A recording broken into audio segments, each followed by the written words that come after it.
Hello students, मैं आशीष श्रीवास्तव एक बार फिर से आप सभी का स्वागत अपने ऑनलाइन चैनल में करता हूं। स्टूडेंट्स, जैसा कि आप सभी जानते ही हैं कि मैंने पहले भी आपके लिए बिजनेस स्टडी सब्जेक्ट में 2 वीडियोस बनाए थे। आपको भरपूर प्यार मिला, आप लोगों ने बहुत ज़्यादा उसे देखा, लाइक किया, साथ ही साथ मेरे चैनल को सब्सक्राइब। तो उसी क्रम में अब मैं आगे बढ़ते हुए आपके लिए आज एक नया वीडियो लेकर आया हूं, जिसका टॉपिक क्या है आपका ऑब्जेक्टिव्स ऑफ मैनेजमेंट। इसमें हम ये जानेंगे कि किसी भी मैनेजमेंट का ऑब्जेक्टिव क्या होता है। तो चलिए आइए हम इस पर चर्चा शुरू करते हैं। तो सबसे पहले हमको ये जानना चाहिए, सबसे पहले हमको ये पता होना चाहिए कि किसी भी ऑर्गेनाइजेशन का जो ऑब्जेक्टिव है वो सिर्फ प्रॉफिट मैक्सिमाइज करना ही नहीं होता, यानी कि ज़्यादा से ज़्यादा प्रॉफिट कमाना ही नहीं होता। उसके साथ साथ किसी भी ऑर्गेनाइजेशन के 3 और भी ऑब्जेक्टिव्स होते हैं जो कि यहाँ पर लिखे हुए हैं। पहला है आपका ऑर्गेनाइजेशनल ऑब्जेक्टिव, दूसरा लिखा है सोशल ऑब्जेक्टिव और थर्ड है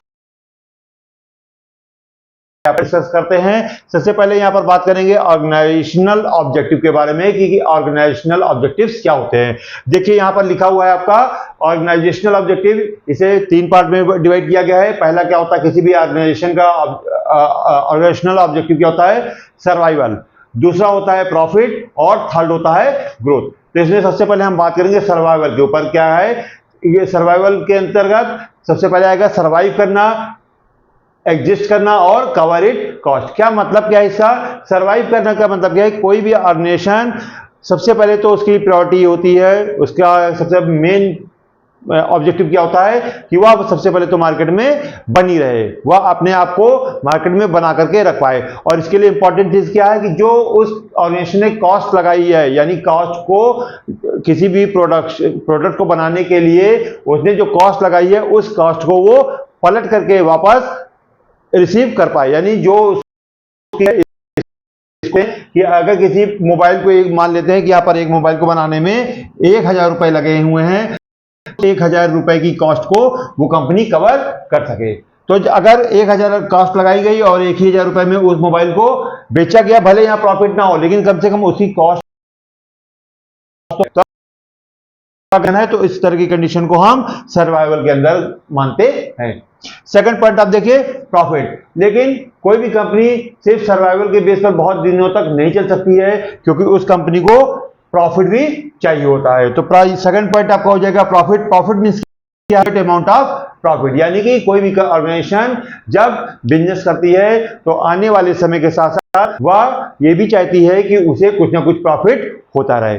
थर्ड पॉइंट यहां पर लिखा हुआ है आपका ग्रोथ। ग्रोथ मींस क्या है? Grow and expand their activities. यानी कोई भी ऑर्गेनाइजेशन जब सबसे पहले तो वो सर्वाइव करने की कोशिश करती है, सेकंड चीज वो प्रॉफिट को अर्न करने की कोशिश करती है, और जो थर्ड पॉइंट आपका है grow and expand their activities, वो अपनी फर्म को, अपनी जो भी ऑर्गेनाइजेशन है उसको आगे बढ़ाने का प्रयास करती है, उसको और भी ज्यादा फैलाने का प्रयास करती है, कोशिश करती है।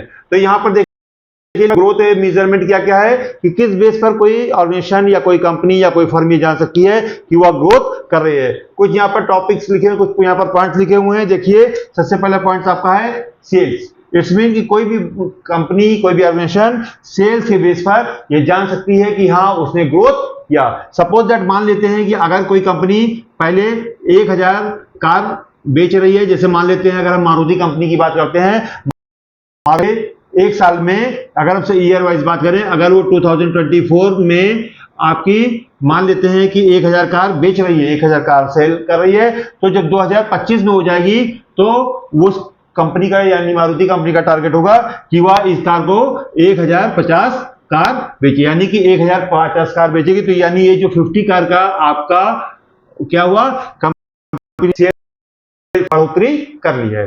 ठीक है। सेकंड पॉइंट क्या होता है? ब्रांचेस। ब्रांचेस क्या होता है कि कोई भी ऑर्गेनाइजेशन एक ऑफिस और सेकंड उसके बाद में आप जानते हैं ब्रांचेस। तो कोई भी बिजनेसमैन या कोई भी ऑर्गेनाइजेशन ये चाहती है कि उसकी नई नई ब्रांचेस खुले, ज्यादा से ज्यादा शहरों तक उसकी पहुंच बन सके, क्योंकि जितनी ज्यादा से ज्यादा शहरों तक उसकी ब्रांचेस खुलेंगी या विदेशों में भी अगर उसकी ब्रांचेस खुलेंगी तो क्या होगा, ज्यादा से ज्यादा कस्टमर उस तक, उस कंपनी तक, उस ऑर्गेनाइजेशन तक जुड़ पाएंगे। और आप सभी जानते हैं कि किसी भी ऑर्गेनाइजेशन जितने ज्यादा से ज्यादा कस्टमर जुड़ेंगे उतनी ही ज्यादा वह कंपनी क्या करेगी, ग्रोथ करेगी।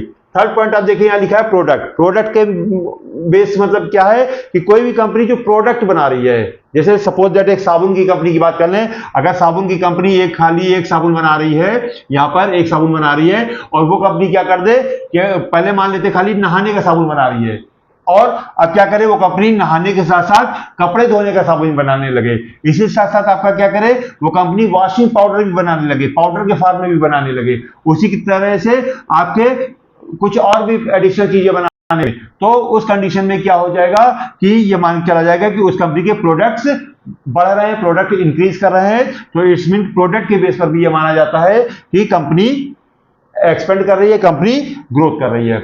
इसी के साथ साथ फोर्थ पॉइंट यहां लिखा है employees, number of employees. Suppose that अगर पहले 100 एम्प्लॉयज वर्क कर रहे थे और ये अगले ईयर में उस ऑर्गेनाइजेशन में 120 वर्कर्स वर्क करने लगे, तो हम क्या मानेंगे ये जो 20 वर्कर्स का आपका ग्रोथ है ये क्या है कंपनी के लिए ग्रोथ कहलाएगा, यानी जो 20 एम्प्लॉयज बढ़ गए या 20 मेंबर उस कंपनी साथ में और जुड़ गए, तो उसे हम क्या मानेंगे कि उस कंपनी ने ग्रोथ किया हुआ है।